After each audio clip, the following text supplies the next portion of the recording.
Why hyenas laugh at night. The ancient curse of greed. Why do hyenas laugh at night? This powerful story reveals the ancient legend of a hyena who once stole food from the gods. Cursed for his greed, his laugh became a haunting reminder of dishonesty and shame. Told in a cinematic, emotionally driven narrative, this tale carries a timeless lesson. Dishonesty leaves lasting scars. Journey through betrayal, punishment, and reflection as we uncover why the hyena's laugh still echoes across the night. Watch until the end. You'll never hear a hyena the same way again. Hyena laugh. Why hyenas laugh at night. Hyena legend. African mythology. Moral folk tales. Cinematic storytelling. Hyena curse. Myth of the hyena. Life lesson stories. Ancient wisdom tales. Story of greed.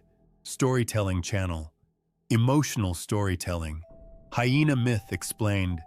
Why do hyenas laugh? Folk tales about dishonesty. Mythology stories. Cinematic folk tales. Moral storytelling. Hyena folklore.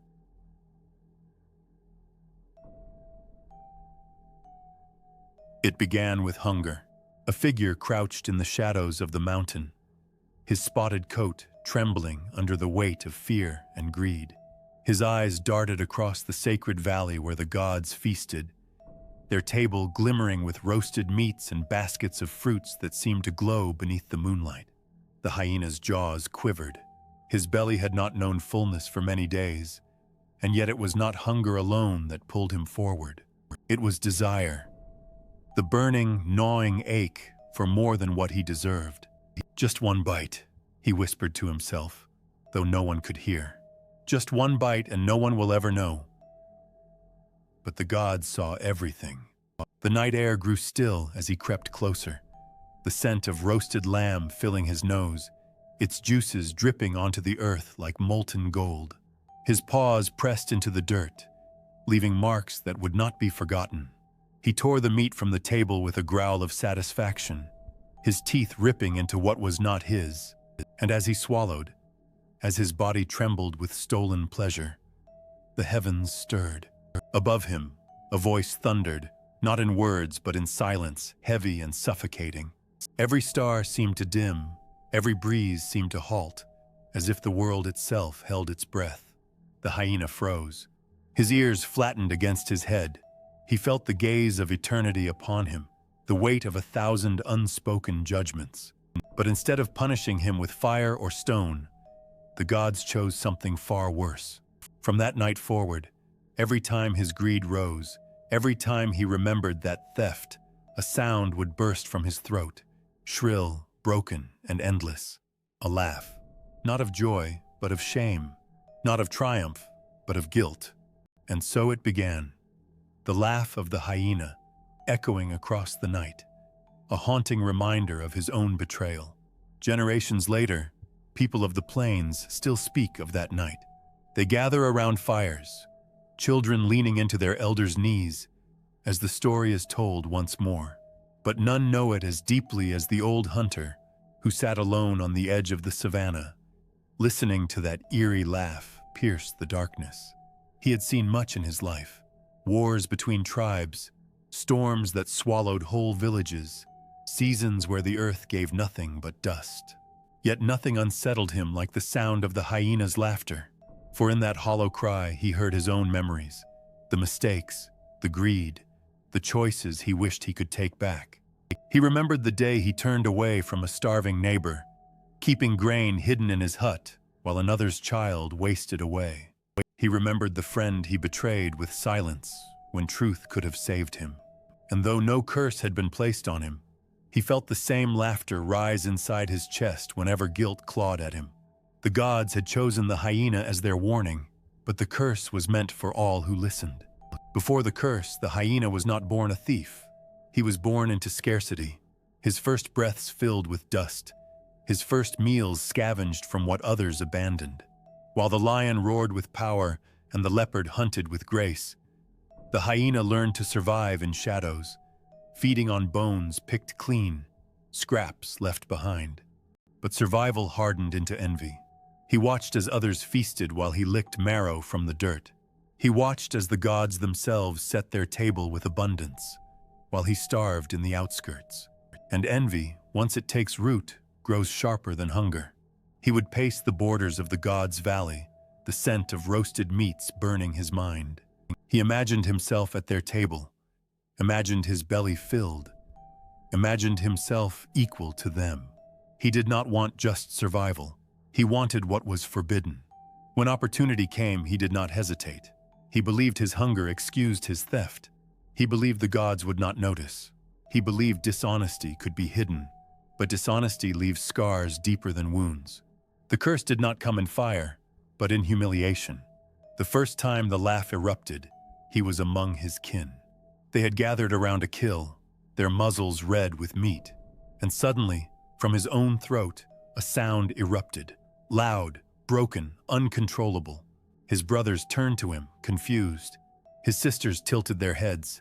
At first, they thought it was joy, but as the laughter stretched on, sharp and hollow, they saw his eyes, wide, ashamed, unable to stop. He tried to silence himself. He bit his tongue, pressed his jaws shut, dug his claws into the earth. But the laugh burst through him, tearing his dignity apart, and the others stepped back. They did not understand.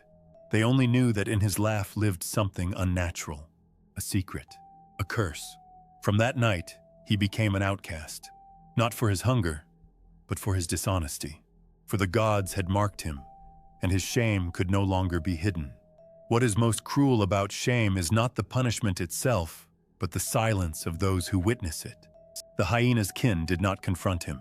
They did not ask what he had done. They did not demand truth or offer forgiveness. They simply watched. Their silence was heavy, complicit, and final. So the hyena walked alone.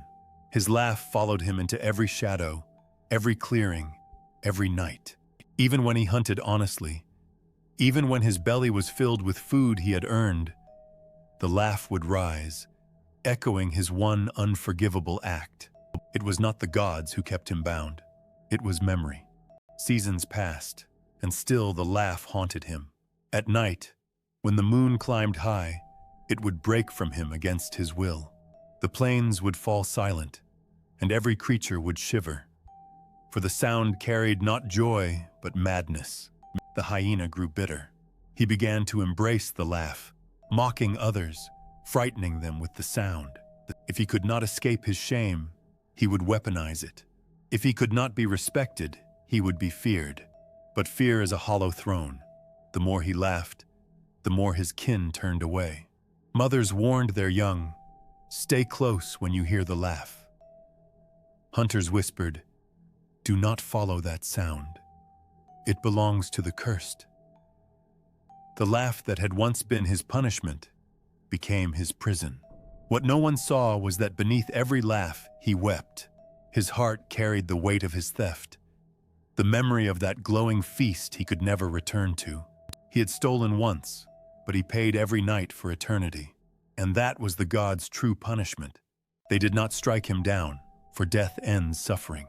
They did not strip him of food, for hunger can be filled. They cursed him with memory, with the endless reminder that dishonesty never disappears. It echoes. Every laugh is an echo of that night. The gods' wisdom lay not in cruelty, but in teaching. Though the hyena bore the curse, others carried its lesson. Every child who heard the story, every hunter who paused at the sound, every elder who spoke of the laugh, remembered. Dishonesty leaves lasting scars. The hyena, in his shame, became eternal. His laugh, though haunting, became a warning carved into the heart of humanity. And in this way, the gods ensured that his greed would feed generations, not with meat, but with wisdom. And so, on nights when the moon rises full and the plains stretch quiet, the laugh still echoes. Animals pause. Villagers draw closer to their fires. Children cling to their mothers' hands. They hear not joy, but a scar-made sound.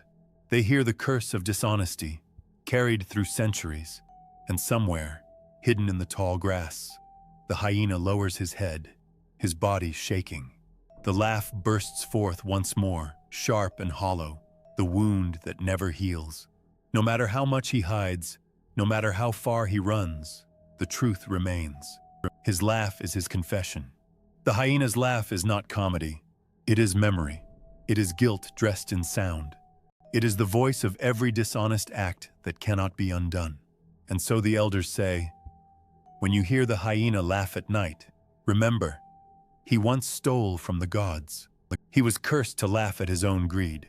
His shame follows him still. The lesson is simple, but eternal. Dishonesty does not vanish. It lingers. It scars. And sometimes, it echoes loud enough for the world to hear. Hyena's laugh reminds us of shame,